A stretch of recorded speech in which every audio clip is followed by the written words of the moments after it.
Hi everyone, we're on chapter 8. This is air masses, fronts, and middle latitude cyclones. It's a big chapter, but you have so much groundwork underneath you that this is going to go over really well for you. And that's exciting because now we can start to move faster and faster. Let's go to it.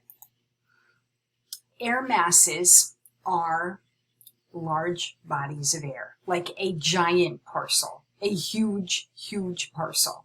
They are shallow in the atmosphere, whereas 90% of the atmosphere is in the first 10 kilometers. These are very shallow, maybe 2 or 3 kilometers high. And they are much wider than they are high. They can be hundreds of kilometers across, but shallow in altitude. And they are characterized by temperature and by humidity. Let's go over that a bit. I got some nice pictures here for you. So one of the things we talk about when we talk about air masses is the source region. And the source region should be an area that can heat uniformly. And therefore it should be flat and have light surface winds, not a lot of atmospheric mixing. And they should be high pressure areas with a subsidence inversion, a sinking sky, to hold the air mass in place while it becomes very uniform in its temperature and its humidity. So when we think about the areas that represent all three of those characteristics for flat and uniform and little wind and a high surface area, we go back to our 3-cell model and we think of the high surface, the high pressure areas of the surface as being at 30 degrees latitude, north and south, and the poles, the North Pole and the South Pole. These are where our air masses evolve and develop. This is a map of common air masses in the Northern Hemisphere, and you can see there's one up near the poles, and there's several down near 30 degrees latitude. I want to go into that a bit. The one up by the poles, for some strange reason, is not called a polar air mass. No, that would be too easy. It's called an Arctic air mass because I guess, I don't know. Okay, I don't know. I would have called it a polar air mass. And the ones that are in the Arctic are called polar air masses. I don't know what to tell you about that. We'll get back to those in a second. The ones that are at 30 degrees latitude are tropical air masses. That makes sense. Now you may say, all right, here are the air masses that are stable at 30 degrees under the subsidence high pressure. And here's the air mass that is up around the North Pole, and it has sinking air at the North Pole as well. I get that. What about these three? These three are around the 60s. There's low surface pressure at the 60s. Remember, rising slow, clouds and snow, surface low. That happens at the 60s. Why are we even talking about polar air masses in the 60s when we are looking for uniformity? And you have a really good point. And I want to bring out the role of the surface highs in the ocean that tend to stay a bit north of the Tropic of Cancer at 30 degrees. And you know why they stay north, because these will stay a little bit more stable even during the winter because the water will lose its heat more slowly. And these are what are called blocking highs. They're very powerful high pressure systems in the ocean a little bit north of the 30s. They are so powerful, and remember, high pressure is the power. High pressure pushes low pressure. Low pressure doesn't do anything without high pressure's movement on it. And these high pressure systems can actually force the cold air masses up around the 60s to stay in place so that they do become uniform over the plains in Canada, over the ocean in the Pacific, and over the ocean in the Atlantic. So very powerful. This is the Bermuda High, and this is the Pacific High. We'll talk more about them soon, but you know about them from your work on global atmospheres. We talked about the blocking high. I told you that air masses are known for their surface and their source region, and that could be Arctic or tropical, or it could be polar as well. We learned about that. And we also learned about the fact that these air masses and these high pressure air masses really do the work of the temperature gradient, because remember, the pressure gradient force starts at the high pressure and moves to the low pressure. So this is what we're talking about for large temperature gradients over hundreds of kilometers. There are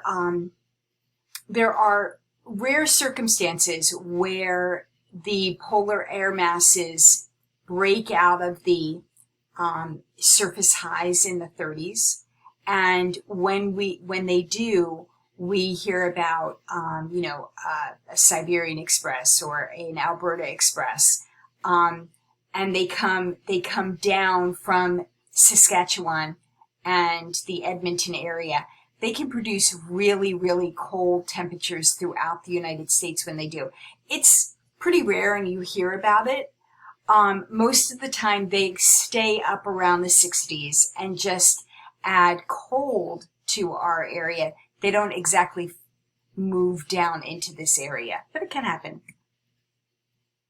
Air masses are detected by isobars, which is why you're doing your lab and you're looking at isobars and you're looking at isotherms. And isobars are really the way to look for air masses. You see here the 4 millibar intervals, 1024, 1020, 1016, and you start to see where they really develop a high. This is going to be right around 1028. Yep, 1032. Okay, here's 1028. I didn't see it down there. And there's 1032. And where these form a circle, there's the center of your high. And then you think about the source region. Okay, the source region is the tropics. And you wonder if it is a humid air mass. And guess what? It's coming right out of the Gulf of Mexico. So yeah, that's a tropical humid air mass. And I found it by looking at isobars. That's why your lab talks about isobars. It also does isotherms, just to add a check onto the isobars and give you some more information. When we name air masses, there's a certain way to do it. They are named with 2 letters. The first is a lowercase letter, that is the classification of the humidity. And that can either be a maritime or marine air mass that is really humid, coming off of the Gulf of Mexico or coming off of the Pacific Ocean or the Atlantic Ocean. Or it can be a continental air mass that comes off of land. The one that I'm thinking of, there's continental polar right out of Saskatchewan. There is also continental tropical out of Mexico. We'll go over those in a second. After that first lowercase letter that lists the humidity characteristic of the air mass, then it's followed by the source region, whether that is Arctic or polar or tropical. An example of this is something like CA, lowercase c for continental, right there, and uppercase A for Arctic. This continental Arctic is, let me get you a map. This continental Arctic is coming down right through Saskatchewan, and it's actually pushing the continental polar Saskatchewan down further into the U.S. This is a time when the continental polar can move down into the U.S., when it's really being pushed by the continental Arctic. I will tell you, this winter, that did not happen at all. continental Arctic stayed up right over the North Pole and produced some really ferocious winds that actually impacted the ozone at the North Pole, which is very unusual. And so it is unusual for the continental Arctic to push on the continental polar and push that cold air down into the United States, but it does happen. Let me go back for a second and show you that there are basically 5 types of air masses: continental, Arctic, extremely cold, very dry, because remember, it's a sinking sky. It doesn't necessarily become that warm on compressional warming, but it certainly dries out and evaporates that parcel, and that becomes a dry air mass. And to go across, there is continental polar, which is dry over Saskatchewan and cold and a very stable, heavy air mass. There's also continental tropical, which is out of inland Mexico, a desert hot region. So that's going to be hot and dry. It is hot, so it is rising in an unstable atmosphere. We've already learned about that. And you also have humid air masses as well. Not very much humidity up in the Arctic, but there is humidity out of the northern Pacific. So you can have maritime polar air masses that are cool and moist.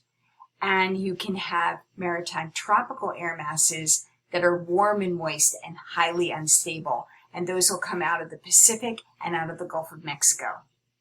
And I want to show you that map again.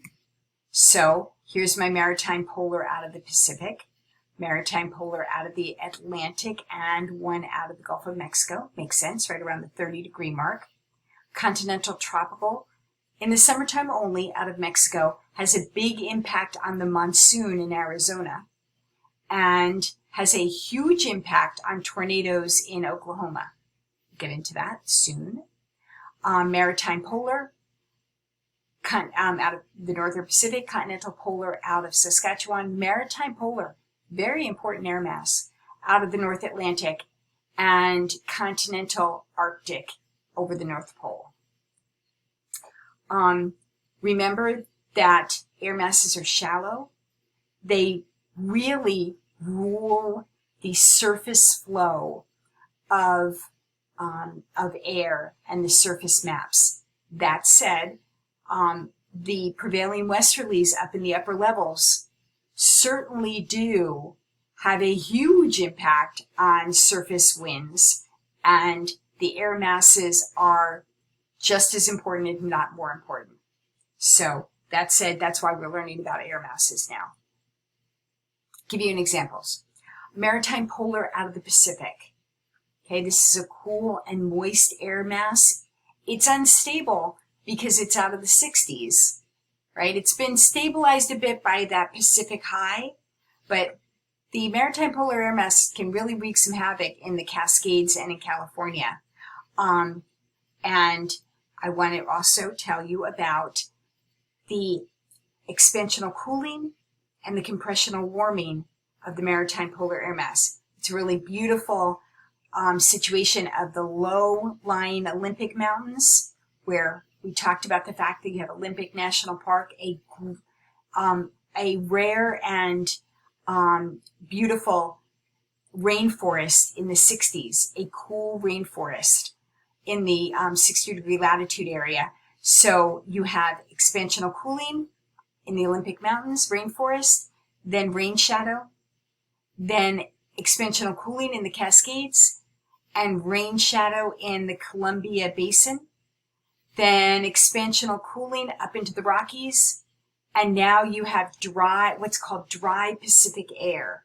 It's been modified, it's been dried out by all the compressional warming as it heads into Denver and heads east. Very important air mass. Another very important air mass, maritime polar out of the North Atlantic.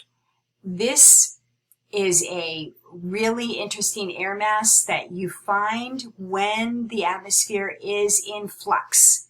The maritime polar air mass, it goes against the prevailing westerlies, right? It's coming in out of the northeast, Guess what? That's why you have nor'easters in this area.